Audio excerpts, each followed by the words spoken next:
है बिहार का नालंदा जिला, जो बिहार के कुल 38 जिलों में से एक बड़ा ही जगत प्रसिद्ध जिला है। ये बिहार के दक्षिणी हिस्से में स्थित है और इसका इतिहास बहुत समृद्ध है। यहाँ स्थित नालंदा विश्वविद्यालय को भला कौन नहीं जानता। ये भारत के शुरुआती विश्वविद्यालयों में से एक था, जहाँ विदेश से शिक्षा ग्रहण करने छात्र आया करते थे। पहले ये जिला पटना जिले का बिहार शरीफ अनुमंडल था। 9 नवंबर 1972 को इसे पटना जिले से अलग करके एक स्वतंत्र जिला बनाया गया। इतिहास में इस इलाके का खास वर्णन मिलता है। पहले ये एक प्रख्यात महाविहार भी था, जो भारत के प्राचीन साम्राज्य मगध का एक बौद्ध मठ था। ये वर्तमान में यूनेस्को का विश्व धरोहर स्थल है। यहाँ की कला, संस्कृति, त्योहार, परंपरा, रिवाज सब कुछ अनूठा है। बिहार शरीफ इस जिले का मुख्यालय है। नालंदा बिहार की राजधानी पटना से करीब 81 किलोमीटर दूर है और इसका भौगोलिक क्षेत्रफल 2355 वर्ग किलोमीटर है। इसकी सीमाएं उत्तर में पटना तो दक्षिण में नवादा और गया से मिलती हैं। वहीं पूर्व में देखें तो शेखपुरा और लखीसराय जिला इससे लगता है, जबकि पश्चिम में जहानाबाद इससे सटा हुआ है। वहीं दोस्तों, यदि आपको बिहार की सड़कों पर चलते हुए ज्यादातर BR 21 नंबर प्लेट्स वाली गाड़ियां दिख जाएं, तो समझ जाइए कि आप नालंदा जिले की महान धरती पर कदम रख चुके हैं। यदि हम इस जिले के न्यूमेरिकल डेटा की बात करें तो साल 2011 में हुई जनगणना के अनुसार यहाँ की कुल आबादी 28,77,653 है। वहीं साक्षरता दर देखें तो यहाँ के 64.43% लोग साक्षर हैं, जबकि यहाँ का सेक्स रेशो प्रति 1000 पुरुषों पर लगभग 900 महिलाओं का है।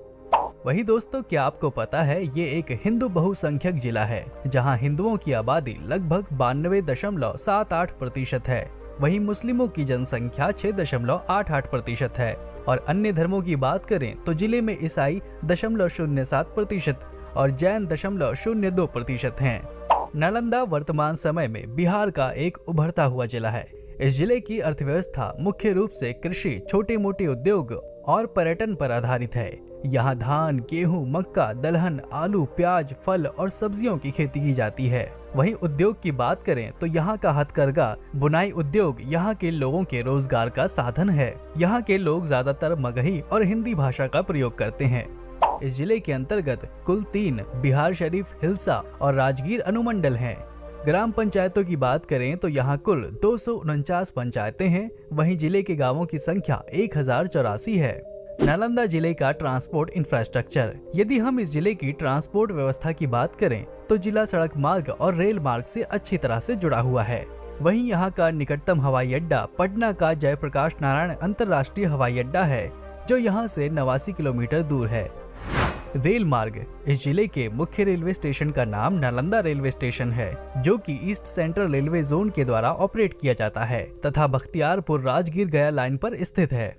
सड़क मार्ग। दोस्तों, नालंदा जिला नेशनल हाईवे 31 और नेशनल हाईवे 20 और 120 पर स्थित है, जो इसे बिहार तथा देश के बाकी हिस्सों से एक अच्छी कनेक्टिविटी प्रदान करता है।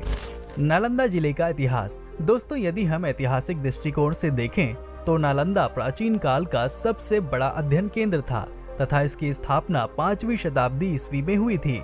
दुनिया के इस सबसे प्राचीन विश्वविद्यालय के अवशेष बोध गया से 62 किलोमीटर दूर एवं पटना से 90 किलोमीटर दूर दक्षिण में स्थित हैं। माना जाता है कि बुद्ध यहाँ कई बार आए थे। यही वजह है कि 5वीं से 12वीं शताब्दी में इसे बौद्ध शिक्षा के केंद्र के रूप में जाना जाता था। 7वीं शताब्दी ईस्वी में हुएनसांग भी यहाँ अध्ययन के लिए आया था और उसने यहाँ की अध्ययन प्रणाली, अभ्यास और मठवासी जीवन की पवित्रता का उत्कृष्टता से वर्णन किया। और आइए अब आखिर में जान लेते हैं कि इस जिले में घूमने फिरने योग्य कुछ प्रमुख स्थलों के बारे में। नालंदा बिहार का प्रमुख पर्यटन आकर्षण है और इस जिले की अर्थव्यवस्था में पर्यटन का महत्वपूर्ण योगदान है। यहाँ नालंदा विश्वविद्यालय का खंडहर देखने लोग दूर दूर से आते हैं। 14 हेक्टेयर क्षेत्र में फैले इस स्थान पर प्राचीन विश्वविद्यालय के अवशेष मिले हैं। खुदाई में मिले सभी इमारतों का निर्माण लाल पत्थर से किया गया था। जैन धर्म मानने वालों के लिए यहाँ का पावापुरी जल मंदिर अत्यंत पवित्र स्थान माना जाता है। ऐसी मान्यता है कि भगवान महावीर को यहीं पर मोक्ष की प्राप्ति हुई थी। ये राजगीर और बोध गया के समीप पावापुरी में स्थित है। उसके अलावा यहाँ आपको नालंदा के ठीक बाहर कुंडलपुर भी मिलता है, जिसे जैन तीर्थंकरों के 24वें और अंतिम भगवान महावीर का जन्म स्थान माना जाता है।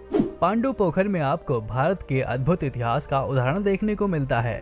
आप यहाँ नौकायान का आनंद भी उठा सकते हैं।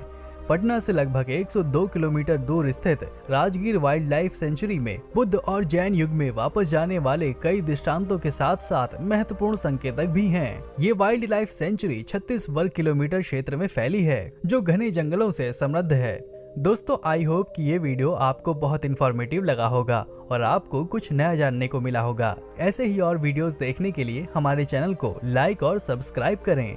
धन्यवाद।